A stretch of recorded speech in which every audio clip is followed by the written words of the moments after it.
السلام علیکم۔ پچھلے زمانے میں ایران کے مغربی حصے میں ایک بادشاہ حکومت کرتا تھا جس کا نام ملک ہیرن تھا۔ باوجود یہ کہ اس نے 50 شادیاں کی، کسی بیوی سے بھی اولاد نہیں ہوئی۔ بادشاہ ہر وقت مغموم رہنے لگا۔ تمرا وزراء نے سمجھایا کہ یہ خدا کی مرضی ہے، جسے چاہا دیا، جسے چاہا نہ دیا۔ اس میں رنج و غم کی بجائے دعا کرنی چاہیے۔ جب تک اس کا حکم نہیں ہوگا یہ آرزو پوری نہیں ہوگی۔ ملک ہیرن کی سمجھ میں بھی یہ بات آ گئی، چنانچہ اس نے فقراء اور درویشوں کے پاس جانا شروع کیا اور خود بھی بارگاہ خداوندی میں گر کراتا اور سجدہ کرتا رہا۔ ایک روز اسی پریشانی میں سویا تو خواب میں ایک بزرگ نظر آئے۔ کہا کہ صبح کو اٹھ کر باغ میں جانا اور ایک انار کھا لینا، انشاءاللہ تمہارا گھر اولاد سے روشن ہو جائے گا۔ صبح جب بادشاہ کی آنکھ کھلی تو عبادت الہی سے فارغ ہو کر باغ میں آیا اور ایک انار توڑ کر کھایا۔ خدا کی قدرت کاملہ سے اس کی مراد پوری ہوئی۔ ملک ہیرن شاہ کی خوشی کی کوئی انتہا نہ رہی۔ ایک بیوی ملکہ فیروزہ کے ہاں اولاد کی کوئی علامت ظاہر نہ ہوئی۔ ملکہ نے منحوس سمجھ کر اسے دوسری بیویوں سے الگ کرنے کا فیصلہ کیا۔ پہلے تو یہ ارادہ ہوا کہ اس کو طلاق دے کر نکال دیا جائے، لیکن وزیر نے سمجھایا کہ آپ جلدی نہ کیجیے، اس میں اس غریب کا کیا قصور ہے؟ آپ کے محل میں 50 عورتیں تھیں لیکن کسی سے بھی کوئی خوشخبری سننے میں نہیں آئی۔ اب خدا نے فضل کیا ہے تو آپ کو کوئی بات ایسی نہیں کرنی چاہیے جس سے کسی کا دل دکھے اور وہ بد دعا کرے۔ خدا کے ہاں سب کی سنی جاتی ہے، معلوم نہیں آئندہ کیا ہو۔ یہ سن کر بادشاہ خوف الہی سے کانپ اٹھا، لیکن پھر بھی ایک دور دراز علاقے میں جہاں ملک ہیرن کا بھتیجا حکمران تھا، ملکہ فیروزہ کو بھیج دیا۔ ایک ایک دن گن کر مدت خوشی پوری ہوئی اور ہر ایک بیوی کے بطن سے لڑکا پیدا ہوا۔ ملک ہیرن کے بھتیجے نے بھی اطلاع بھیجی کہ ملکہ فیروزہ کے ہاں لڑکا پیدا ہوا ہے۔ بادشاہ نے بہت کچھ مال و زر خیرات کیا، ہفتوں تک جشن منایا جاتا رہا۔ ملک ہیرن نے اپنے بھتیجے کو کہلا بھیجا کہ لڑکے کا نام خداداد رکھو اور ابھی سے اچھی تعلیم و تربیت کا انتظام کرو، جب لڑکا بڑا ہو جائے بلا لوں گا۔ چنانچہ باپ کی زیر نگرانی 49 لڑکے اور چچا زاد بھائی کی زیر نگرانی خداداد خوبصورت نوجوان بن گیا۔ بھائی کی توجہ اور ماں کی کوششوں سے اس کی تعلیم و تربیت اتنی اچھی ہوئی کہ بڑے بادشاہوں کے شہزادوں کو نصیب نہیں ہوتی۔ خصوصاً فنون جنگ میں تو خداداد صلاحیت رکھتا تھا۔ اسی زمانے میں اتفاقاً ملک ہیرن کے ملک پر ایک دشمن نے حملہ کر دیا۔ بڑے زور و شور سے لڑائی ہو رہی تھی کہ یہ اطلاع خداداد تک پہنچی۔ اس نے ماں اور بڑے بھائی سے اجازت چاہی کہ اس وقت باپ کی خدمت کرنا عین سعادت ہے۔ ماں نے تو اجازت دے دی، لیکن بھائی نے جو خداداد سے بڑی محبت کرتا تھا منع کر دیا کہ جب ان کو ہی تمہاری ضرورت نہیں تو تمہیں جانے کی کیا ضرورت ہے۔ لیکن خداداد کا دل نہ مانا اور ایک روز شکار کے بہانے گھر سے نکل کر اپنے باپ کی سلطنت میں جا پہنچا۔ رات کو ایک کاروان سرائے میں قیام کیا، صبح کو دربار شاہی میں جا کر آداب بجا لایا اور ایک طرف کھڑا ہو گیا۔ بادشاہ اس کے حسن و جمال اور ادب و قاعدہ کو دیکھ کر متحیر ہوا اور بڑے اخلاق سے پوچھا کہ تم کون ہو اور کیا چاہتے ہو؟ اس نے عرض کی کہ میں ایک عراقی امیر کا لڑکا ہوں، کچھ روز سے آپ کے زیر سایہ پڑا ہوں، شکار کا مشغلہ ہے۔ آج کل اس ملک پر دشمنوں کا نرغہ ہے، میں چاہتا ہوں کہ مجھے بھی خدمت کا موقع دیا جائے تاکہ حق نمک ادا کر سکوں۔ ملک ہیرن شاہ اس کی گفتگو سن کر بہت خوش ہوا اور فوج کے ایک دستے کا افسر مقرر کر دیا۔ خداداد فوج میں شریک ہو کر محاذ جنگ پر پہنچا۔ ملک ہیرن بھی بذات خود جنگی صورتحال کو دیکھنے آیا تھا۔ ایک روز مارکہ جنگ میں اس نے خداداد کی بہادری دیکھی تو حیران رہ گیا۔ چند ہی دنوں میں اس نئے افسر کے تابڑتوڑ حملوں نے دشمن کو فرار پر مجبور کر دیا اور ملک ہیرن کی فوج فتح کے شادیانے بجاتے ہوئے واپس آئی۔ سپہ سالار نے خداداد کی تعریف کی کہ دراصل اس فتح کا سہرا ہمارے اس نوجوان افسر کے سر ہے۔ بادشاہ بہت خوش ہوا اور فوج میں بڑے عہدے پر اس کو فائز کیا۔ قضائے الہی چند ہی مہینہ بعد سپہ سالار کا انتقال ہو گیا۔ ملک ہیرن خداداد کی قابلیت اور بہادری سے پہلے ہی بہت متاثر تھے، اس کو سپہ سالار مقرر کر دیا۔ ہوشیاری دوسرے شہزادوں کو بہت ناگوار گزری کہ ایک اجنبی غیر ملکی کو سپہ سالار مقرر کر دیا۔ چنانچہ انہوں نے پہلے تو یہ ارادہ کیا کہ خدا داد کو کسی بہانے سے جنگل میں لے جا کر قتل کر دیا جائے، لیکن اس صورت میں بادشاہ کی جواب طلبی کا خطرہ تھا، اور خدا داد بھی ایسا تیرن والا نہ تھا جو آسانی سے نگلا جا سکتا۔ تمام شہزادے اس کی جرأت اور ہوشیاری میدان جنگ میں دیکھ چکے تھے۔ آخر بہت غور و خوض کے بعد یہ طے پایا کہ یہاں سے شیر و شکار کے بہانے چند روز کے لیے چلو اور پھر واپس نہ آنا۔ بادشاہ پریشان ہو کر سپہ سالار سے جواب طلب کرے گا، کیونکہ آج کل ہم اسی کی تحویل میں ہیں۔ جب ہم غائب ہوں گے اور سپہ سالار جواب نہ دے پائے گا اور نکال دیا جائے گا، اس کے بعد جب کوئی نتیجہ برآمد ہو چکے گا تو ہم سب اسی بہانے واپس آ جائیں گے۔ تجویز مکمل ہوگی اور 49 بھائی خدا داد کے پاس آئے اور شکار کے لیے جانے کی اجازت چاہی۔ خدا داد نے کہا کہ ضرور جائیے، لیکن جلد واپسی کی کوشش کیجیے گا، ورنہ بادشاہ کو پریشانی ہوگی۔ سب نے وعدہ کیا اور شکار کے لیے روانہ ہو گئے۔ 3-4 روز گزر گئے، لیکن شہزادوں کا کوئی پتہ نہ چلا۔ بادشاہ نے خدا داد کو بلایا اور پوچھا کہ شہزادوں کی کوئی اطلاع نہیں آئی، اس کا کیا سبب ہے؟ تم نے ایسی غفلت اور لاپرواہی کیوں برتی؟ اس نے ہاتھ باندھ کر عرض کی کہ شہزادے جوان اور صاحب علم و عقل ہیں، تنہا نہیں، ماشاءاللہ سارے بھائی ایک ساتھ گئے ہیں۔ بظاہر کوئی خطرہ نہیں ہے، لیکن تعمیل ارشاد کے لیے میں خود جاتا ہوں۔ اگر میں واپس نہ آیا تو سمجھ لیجئے گا یہ گمشدگی مجھے آپ کی نظروں سے گرانے کے لیے ہے، ورنہ ایک دم 50 برابر کے بھائی راہ نہیں بھول سکتے اور نہ ہی سب دشمنوں میں گر سکتے ہیں۔ یہ کہہ کر اور بغیر انتظار کیے ہوئے خدا داد شہزادوں کی تلاش میں روانہ ہو گیا۔ کئی روز تک وہ شہزادوں کی تلاش میں سرگرداں شہر و دیہات میں پھرا، لیکن ان کا کوئی پتہ نہ چلا۔ ایک روز وہ ایسے جنگل سے گزر رہا تھا جہاں کسی بہت پرانے شکستہ و برباد شہر کے نشانات اب تک موجود تھے، اور لوگ اس مقام کو غول بیابانی کا مسکن سمجھتے تھے۔ گھنے درختوں کی چھاؤں میں قابل استعمال مکان دیکھ کر خدا داد اس سمت چلا۔ جب قریب پہنچا تو اوپر کی کھڑکی میں ایک نہایت خوبصورت جوان عورت کھڑی نظر آئی، لیکن ایسا معلوم ہوتا تھا کہ گویا رنج و الم سے نیم جان ہو رہی ہے۔ جو ہی اس کی نظر خدا داد پر پڑی، اس نے پکار کر کہا، خدا کے لیے یہاں سے بھاگ جاؤ، ورنہ زندگی سے ہاتھ دھونے پڑیں گے۔ یہاں ایک دیو صفت آدمی خور زنگی رہتا ہے اور ان قریب آنے والا ہے۔ شہزادے نے کہا، تم اس کے آنے کی فکر نہ کرو، مجھے یہ بتاؤ کہ تم یہاں کس طرح آئی ہو؟ کیا میں تمہارے کسی کام آ سکتا ہوں؟ وہ کہنے لگی، میں قاہرہ کی رہنے والی ہوں، سفر کر رہی تھی، ملازموں سمیت اس دیو صفت زنگی نے گرفتار کر لیا، ملازموں کو کھا گیا اور مجھے قید کر رکھا ہے۔ بس یہی میرا قصہ ہے، اور اب خدا کے واسطے تم یہاں سے بھاگ جاؤ۔ خدا داد نے کہا، میں تمہیں اس مجبوری کی حالت میں چھوڑ کر ہرگز نہیں جاؤں گا۔ اگر وہ آدم خور روز آتا ہے تو آنے دو۔ ابھی اتنی گفتگو ہو رہی تھی کہ وہ شیطان نما زنگی گھوڑے پر سوار آ گیا اور غصہ میں بکتا ہوا خدا داد پر حملہ آور ہوا۔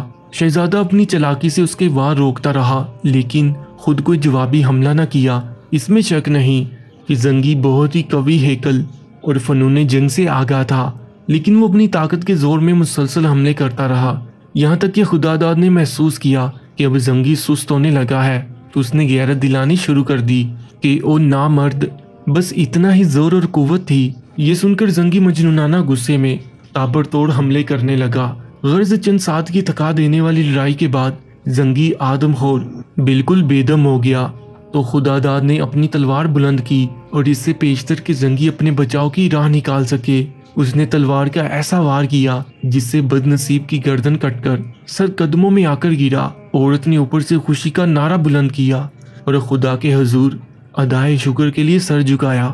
پھر خدا داد کو اس نے بتایا کہ مکان کی چابی اس کے ہاتھ میں ہوگی، اب آپ اطمینان سے اندر آ جائیے۔ خدا داد نے کنجی نکال کر قفل کھولا اور مکان کے اندر آیا تو عورت دوڑ کر قدموں سے لپٹ گئی اور مسرت کے آنسو بہاتی رہی۔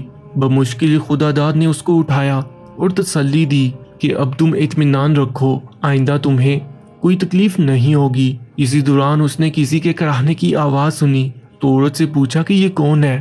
وہ کہنے لگی، یہ بھی مردود زنگی کے قیدی ہیں جنہیں مار کر کباب بنا کر کھایا کرتا تھا۔ خدا داد نے سب کو رہا کر دیا۔ ملکہ ہیرن کے شہزادے بھی انہی قیدیوں میں موجود تھے۔ ان کو عزت کے ساتھ الگ کیا اور نہلا دھلا کر پوچھا، آپ یہاں کیسے آپ پھنسے؟ بادشاہ نے سارے ملک میں تلاش کر ڈالا، لگتا ہے آپ سب کسی فریم میں مبتلا ہو کر زنگی کی قید میں آئے ہوں گے۔ خیر خدا کا شکر ہے میں نے آپ کو صحیح و سالم پا لیا، ورنہ بادشاہ کو کیا منہ دکھاتا۔ گوشے زادوں کو کیسے رہائی کی خوشی تھی، لیکن خدا داد کی برتری کے احساس نے ان کے دل جلا کر کباب کر دیے۔ چونکہ شام ہو چکی تھی اس لیے رات وہیں گزارنے کا فیصلہ ہوا۔ کھانے پینے سے فارغ ہو کر سب اطمینان سے لیٹ گئے تو خدا داد نے اس عورت سے مفصل حالات دریافت کیے۔ وہ عورت بولی کہ میری داستان مصیبت سن کر صرف رنج و غم ہی آپ کو ہوگا، لیکن چونکہ آپ اصرار کر رہے ہیں تو سنیے، میں دریا بار جزیرے کے بادشاہ کی لڑکی ہوں۔ میرے والد کے یہاں کوئی اولاد نہ تھی، جس کی وجہ سے وہ بہت پریشان رہا کرتے تھے۔ بڑھاپے کے قریب تو وہ تقریباً مایوس ہو چکے تھے۔ ایک درویش کی دعاؤں کی بدولت میں آشفتہ بخت پیدا ہوئی۔ میرے والد بہت خوش ہوئے اور بڑے جشن منائے گئے۔ جب میری عمر 5 برس ہوئی تو والد نے میری تعلیم کا انتظام اس طرح کیا جیسے عام بادشاہ اپنے لڑکوں کے لیے کرتے ہیں کہ میرے بعد وارث تخت و تاج وہی ہوگی۔ اسی زمانے میں والد ایک روز شکار کھیلنے گئے تھے۔ وہاں ایک ہرن پر انہوں نے تیر چلایا، وہ زخمی ہو کر بھاگا۔ والد نے ان کا تعاقب کیا اور خدا جانے کہاں سے کہاں نکل گئے۔ آگے چل کر ہرن گھنے جنگلوں میں گم ہو گیا۔ اب میرے والد بہت پریشان ہوئے کیونکہ راستہ معلوم نہ تھا اور رات سر پر آ چکی تھی۔ مجبوراً گھوڑے کی لگام پکڑ کر کسی مکان کی تلاش میں ایک سمت چلے۔ تھوڑی دور جا کر انہوں نے ایک روشنی دیکھی اور یہ خیال کر کے کہ یہاں کوئی ضرور رہتا ہوگا اسی طرف چلے۔ قریب جا کر ایک مکان نظر آیا جس میں ایک زنگی بیٹھا تھا۔ اس کے قریب ایک حسین عورت ایک چھوٹے بچے کو لیے ہوئے زاروں کی طرح رو رہی تھی۔ زنگی کے سامنے ایک ٹانگ انسان کی پڑی تھی جس سے وہ گوشت کے ٹکڑے کاٹ کاٹ کر آگ پر بھون رہا تھا۔ یہ دیکھ کر میرے والد خوف سے کانپ گئے، لیکن انہوں نے بڑے ضبط سے کام لیا اور اس بے کس عورت کی حالت دیکھ کر بہت متاثر ہوئے۔ زنگی نے انسانی گوشت کے بنے ہوئے چند ٹکڑے کھا کر عورت کی طرف توجہ دی اور اس کو اپنے ساتھ ہم بستر ہونے کے لیے مجبور کرنے لگا۔ والد نے جب اندازہ کر لیا کہ یا تو اس عورت کی عصمت تباہ ہو جائے گی یا اس کو قتل کر دے گا تو انہوں نے خدا کا نام لے کر ایک ایسا تیر مارا جو زنگی کے سینے میں پیوست ہو گیا اور وہ ایک ہیبت ناک چیخ کے ساتھ پیچھے کی طرف گر کر ایڑیاں رگڑنے لگا۔ جب تک والد اندر پہنچے زنگی ٹھنڈا ہو چکا تھا۔ پیارے دوستو، ایسی ہی دلچسپ ویڈیوز کے لیے یوٹیوب چینل کو سبسکرائب کر لیجیے گا۔ اور وہ عورت حیران و پریشان چاروں طرف دیکھ رہی تھی۔ میرے والد نے عورت کو اطمینان دلایا کہ اب تم کوئی فکر نہ کرو اور مجھے بتاؤ کہ تم کون ہو اور یہاں کس طرح آئی۔ عورت نے میرے والد کا بہت شکریہ ادا کیا اور کہنے لگی کہ میں قریب کے چھوٹے سے جزیرے کے سرسنگ قبیلہ کے سردار کی بیوی ہوں۔ یہ زنگی مدت سے مجھے حاصل کرنے کی فکر میں تھا۔ ایک روز اتفاقاً میں اس کو مل گئی اور یہ مجھ کو زبردستی پکڑ لایا۔ خدا کا شکر ہے کہ آپ کی بدولت میری عزت سلامت رہی۔ وہ رات میرے والد نے اس مکان میں گزاری اور صبح کو اس عورت کو لے کر تلاش بسیار کے بعد اپنے آدمیوں سے آ ملے۔ وہاں سے وہ اپنے محل میں آ گئے اور اس عورت کے رہنے سہنے کا بھی انتظام کر دیا۔ اس کا لڑکا بھی تعلیم حاصل کرنے لگا۔ میرے والد نے چاروں طرف اس کو تلاش کرایا، لیکن 8-10 سال گزرنے کے بعد اس کا کوئی پتہ نہ چلا۔ اس کے بعد میرے والد نے اس عورت سے شادی کر لی، لیکن اس نے یہ شرط رکھی تھی کہ میری شادی اس کے لڑکے سے کر دی جائے۔ میں نے اس کو منظور کر لیا، مگر والد نے یہ شرط لگا دی کہ پھر یہ لڑکا اور کوئی دوسری شادی نہیں کر سکے گا۔ لڑکے نے اس شرط کو اپنی ذلت سمجھا اور درے پردہ میرے والد کا دشمن ہو گیا۔ وہ فوج کا افسر بن گیا۔ چنانچہ ایک روز موقع پا کر اس نے میرے والد کو قتل کر دیا اور فوج کی مدد سے ملک پر قبضہ کر لیا۔ وزیر نے خفیہ طور پر مجھے محل سے نکال کر چند قابل اعتماد ملازموں اور ایک خادمہ کے ساتھ قریب کے ایک بادشاہ کے پاس بھیج دیا جو میرے والد کے دوست تھے۔ لیکن قسمت کی گردش باقی تھی۔ میں جس جہاز پر سفر کر رہی تھی وہ طوفان کی زد میں آ کر تباہ ہو گیا۔ سب ساتھی غرق ہو گئے، لیکن میں دنیا کی مصیبتیں برداشت کرنے کے لیے ایک تختے کے سہارے کنارے پر جا لگی۔ بھوک اور پیاس سے نیم جان ہو رہی تھی۔ کچھ پتے کھا کر پانی پیا اور خدا کا شکر کر کے بیٹھ گئی۔ اپنی بے کسی اور بے بسی پر میرا دل بڑھ آیا اور میں زاروں کی طرح رونے لگی۔ تھوڑی دیر کے بعد چند آدمی میرے پاس آئے اور ایک جوان آدمی جو افسر معلوم ہوتا تھا کہنے لگا، تم کون ہو اور یہاں بیٹھی کیوں رو رہی ہو؟ دیر تک میرے منہ سے کوئی لفظ نہ نکل سکا کیونکہ اس وقت شدت پیاس سے میں ہچکیاں لے کے رو رہی تھی۔ آخر اس کے تشفی دینے سے جب میری طبیعت ٹھکانے آئی تو میں نے انہیں داستان مصیبت سنائی۔ وہ رحم کھا کر مجھے اپنے گھر لے گیا اور اپنی والدہ کے سپرد کر دیا۔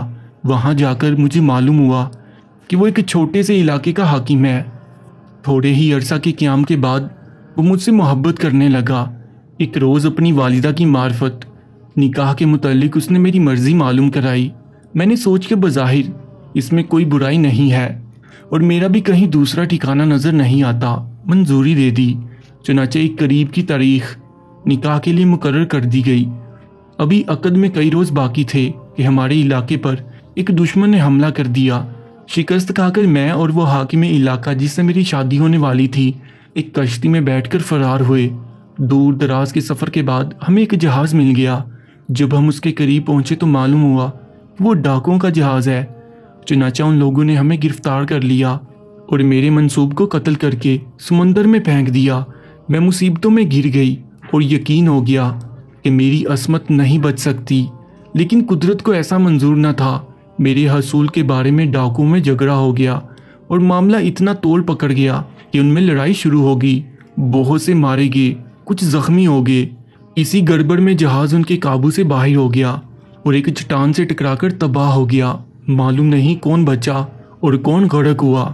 بہرحال میں ایک ڈاکو کے ساتھ ایک تختہ پر تیرتی ہوئی کنارے پر آ لگی۔ خشکی پر پہنچ کر ہم دونوں شہر میں آئے اور ایک جگہ قیام کیا۔ وہ ڈاکو بھی میرا طلبگار تھا۔ میں نے بڑی خوشامد سے اس کو سمجھایا کہ میرا گروہ تو ختم ہو ہی گیا ہے، تم بھی اس زندگی سے کنارہ کش ہو جاؤ، میں تمہارے ساتھ ہوں۔ کسی دوسرے شہر میں چل کر کچھ کاروبار کر لو، پھر مجھ سے نکاح کر لینا، خواہ حرام کاری سے کیا فائدہ۔ وہ اس بات پر راضی ہو گیا۔ کچھ جواہرات اس کے پاس تھے اور اس کو فروخت کر کے اس نے ایک غلام اور ایک لونڈی خریدی اور مجھے ساتھ لے کر قاہرہ کا رخ کیا۔ راہ میں اس آدم خور زنگی کے ہاتھوں غلام کنیز اور ڈاکو مارے گئے تو میں قید ہو گئی۔ یہاں آئے ہوئے مجھے چند ہی روز گزرے تھے کہ آپ آگے اور مردود کو جہنم واصل کر دیا۔ خدا داد شہزادہ دریا بار کی کہانی سن کر بہت متاثر ہوا اور کہا کہ اب آپ آئندہ کے لیے پریشان نہ ہو، جس طرح آپ چاہیں گی انتظام ہو جائے گا۔ یہ بادشاہ ملک ہیرن کے شہزادے ہیں، اگر تم پسند کرو تو ان میں سے کسی کے ساتھ شادی ہو سکتی ہے۔ اس کے علاوہ اگر مجھے تم یہ عزت بخشنا چاہو تو میں بھی حاضر ہوں۔ شہزادی دریا بار نے سر جھکا لیا، پھر کہنے لگی، آپ نے میری جان و عزت بچائی، بلکہ ہر چیز بچائی ہے۔ اگر آپ مجھے اجازت دیں تو میں زندگی بھر آپ کی خدمت کر کے کچھ بار احسان اتار سکوں تو مہربانی ہوگی۔ خدا داد نے بخوشی منظور کر لیا اور یہ طے ہو گیا کہ شہر پہنچ کر نکاح ہو جائے گا۔ رات کو جب آرام کے لیے لیٹے تو خدا داد نے باتوں ہی باتوں میں بھائیوں کو یہ بتا دیا کہ میں ملکہ فیروزہ کا لڑکا اور تمہارا بھائی ہوں۔ میں ملک سیمن کے یہاں زیر پرورش تھا، والد اور تمام بھائیوں کو دیکھنے چلا آیا تھا۔ بظاہر تو سب بھائی بہت خوش ہوئے، لیکن دلوں میں حسرت و قدورت اور زیادہ بڑھ گئی۔ موقع پا کر سب نے مشورہ کیا کہ اس وقت اجنبی سمجھتے ہوئے والد اس کی قدر عزت و توقیر کرتے ہیں۔ اگر ان کو معلوم ہو گیا کہ ان کا اپنا ہی لڑکا خدا داد ہے اور ساتھ ہی ہماری گرفتاری اور اسی کے ذریعے رہائی کے حالات سنیں گے تو پھر اس کی قدر و منزلت اتنی بڑھ جائے گی کہ ہم کسی شمار میں نہیں رہیں گے۔ اس لیے اس کا قصہ ہی پاک کر دینا چاہیے۔ تمام شہزادوں کے درمیان یہ رائے منظور ہوگی۔ خدا داد بھائیوں کے مکر سے لا علم تھا۔ دل پسند دلہن کے حصول کے لیے دل خوش کن حالات میں مزے سے جوم رہا تھا کہ فتنہ خواہ بیدہ بیدار ہوا۔ ظالم بھائیوں نے اپنی تئیں خدا داد کو مار کر ڈال دیا اور فوراً اس جگہ سے کوچ کر گئے۔ خوف اور گھبراہٹ میں شہزادی نے قریب جا کر دیکھا تو شہزادے میں زندگی کی رمق باقی تھی۔ شہزادی اسے غیر محفوظ ہی چھوڑ کر کسی امداد کی تلاش میں باہر نکلی۔ اندھا دھند ایک سمت چلتی رہی۔ اتفاقاً ایک بوڑھے جراح کے مکان پر پہنچی اور رو رو کر اپنا تمام حال سنایا۔ جراح بڑا نیک نفس اور خدا ترس آدمی تھا۔ وہ فوراً شہزادی کے ساتھ اس جگہ پہنچا تو شہزادہ وہاں موجود نہ تھا۔ تلاش بسیار کے باوجود اس کا کہیں پتہ نہ چلا۔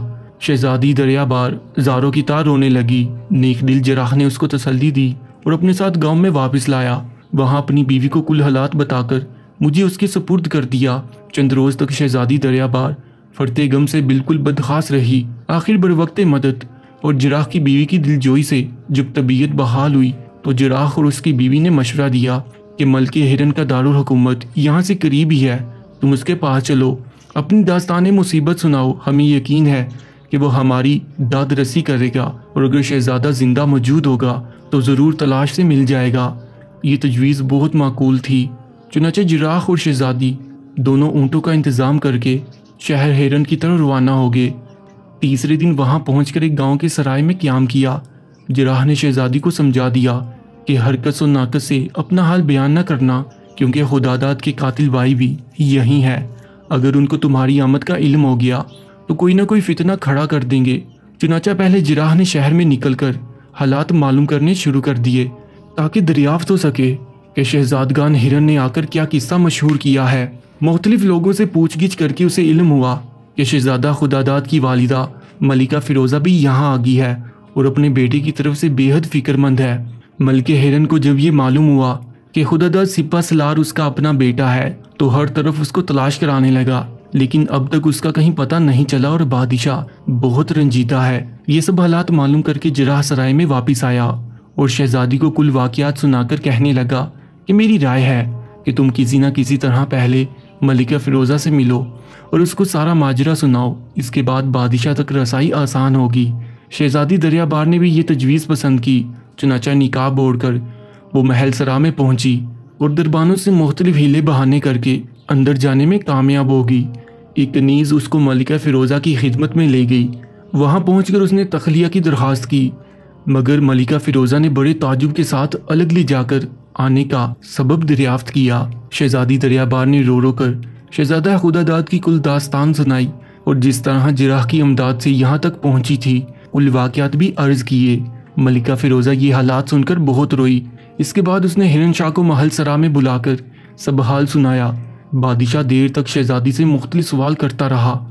اس کے بعد سخت غصہ کی حالت میں باہر گیا اور تمام شہزادوں کو بلا کر اصلی واقعات بتانے کا حکم دیا اور ساتھ ہی یہ بھی کہہ دیا کہ یاد رکھنا تم نے ذرا بھی غلط بیانی کی تو قتل کرا دوں گا۔ ایک کمزور دل شہزادے نے سب ماجرا بیان کر دیا۔ اس طرح شہزادی دریا بار کی مکمل تصدیق ہو گئی۔ چنانچہ ملکہ ہرن نے تمام شہزادوں کو قتل کر دیا اور خداداد کو مردہ سمجھ کر ایک مقبرہ بنوایا جہاں روزانہ خود بخود جا کر فاتح خوانی کرتا اور اپنے ہونہار قابل لڑکے کو یاد کر کے روتا۔ ابھی بادشاہ کا رنج و غم بھی کم نہیں ہوا تھا کہ قریب ایک دوسرے بادشاہ نے، جسے معلوم ہو گیا تھا کہ خداداد سپہ سالار قتل ہو گیا ہے اور دوسرے شہزادے بھی قید ہیں، ہرن شاہ کے ملک پر حملہ کر دیا۔ بادشاہ کے پاس جو کچھ فوج تھی اس کی مدد سے مقابلہ شروع کیا، لیکن وہ دل شکستہ ہو چکا تھا، جم کر مقابلہ نہ کر سکا، یہاں تک کہ ملکہ ہرن کی سپہ پسپا ہو کر دارالسلطنت کے قریب پہنچ گئی اور یقین تھا کہ دشمن غالب ہو جائے کہ چند سوار بے تحاشا گھوڑے دراتے ہوئے بادشاہ کی خدمت میں آئے اور ادب بجا لا کر عرض کیا مبارک ہو، شہزادہ خداداد ماں کثیر فوج کے آگے ہیں۔ بادشاہ جوش مسرت میں آ کر کھڑا ہو گیا اور اسی وقت گھوڑے پر سوار ہو کر اپنے ہونہار بیٹے کے استقبال کو چلا۔ شہر کے دروازے کے قریب خداداد مل گیا، باپ کو دیکھ کر گھوڑے سے کود پڑا اور دوڑ کر رکاب تھام لی۔ ملکہ ہرن بھی گھوڑے سے اتر کر بیٹے سے لپٹ گیا اور دیر تک محبت کے آنسو بہاتا رہا۔ پھر شہزادے کو لے کر محل سرا میں پہنچا اور اس کی والدہ کو اطلاع دی۔ ملکہ فیروزہ نے آ کر بیٹے کو پیار کیا اور شہزادی دریا بار کے آ جانے کی بھی خوشخبری دی۔ شہزادہ سب سے مل کر باپ کے ہمراہ دربار میں آیا اور اسی وقت افسران فوج کو بلا کر صورتحال کے متعلق مشورہ کیا اور یہ تجویز قرار پائی کہ دشمن پر حملہ کرنا چاہیے۔ چنانچہ خداداد کی زیر کمان ایک مضبوط دستہ تیار ہوا اور ان لوگوں نے بے جگری سے دشمن کی فوج پر چھاپا مارا۔ پھر شہزادہ واپس آ گیا، تمام فوج میں مشہور ہو گیا، سپہ سالار شہزادہ خداداد واپس آ گیا ہے۔ اس سے فوج کا حوصلہ بلند ہو گیا۔ حسب معمول جنگ شروع ہوئی۔ دشمن خداداد کے حملے کی تاب نہ لا کر فرار ہو گئے۔ خداداد نے تعاقب کر کے تمام فوج کو تتر بتر کر دیا اور بفتح فیروزی واپس تمام ملک میں فتح جشن کا اعلان کر دیا۔ دوسرے روز بادشاہ نے خداداد کی شادی دریا بار سے کر دی۔ شادی کے روز خداداد کے اصرار پر ملکہ ہرن نے سب شہزادیوں کو بھی رہا کر دیا۔ سب بھائی خداداد کی یہ سیر چشمی دیکھ کر گرویدہ ہو گئے اور عہد کر لیا کہ آئندہ جہاں خداداد کا پسینہ گرے گا ہم اپنا خون بہا دیں گے۔ بادشاہ نے جراح کو کچھ انعام دے کر رخصت کیا۔ خداداد نے اپنا حال بادشاہ سے عرض کیا کہ شہزادی دریا بار مجھے چھوڑ کر جب جراح کی تلاش میں گئی تو وہاں ایک سانڈنی سوار آیا اور مجھے زخمی دے کر اپنے ساتھ لے گیا۔ وہاں بڑی محنت سے علاج کرایا۔ جب میں تندرست ہو گیا تو اس زمانے میں ایک جنگ چھڑ گئی۔ وہ علاقہ بھی ہماری سلطنت میں تھا۔ میں نے کچھ سپاہی اکٹھے کیے اور آپ کی خدمت میں حاضر ہو گیا۔ بادشاہ نے اس شخص کو بلا کر جس نے شہزادی کا علاج کرایا تھا اتنا انعام و کرام دیا کہ 7 پشت تک کافی ہوگا۔ سب لوگ اس کے بعد ہنسی خوشی رہنے لگے اور پھر کوئی مصیبت انہوں نے نہیں دیکھی۔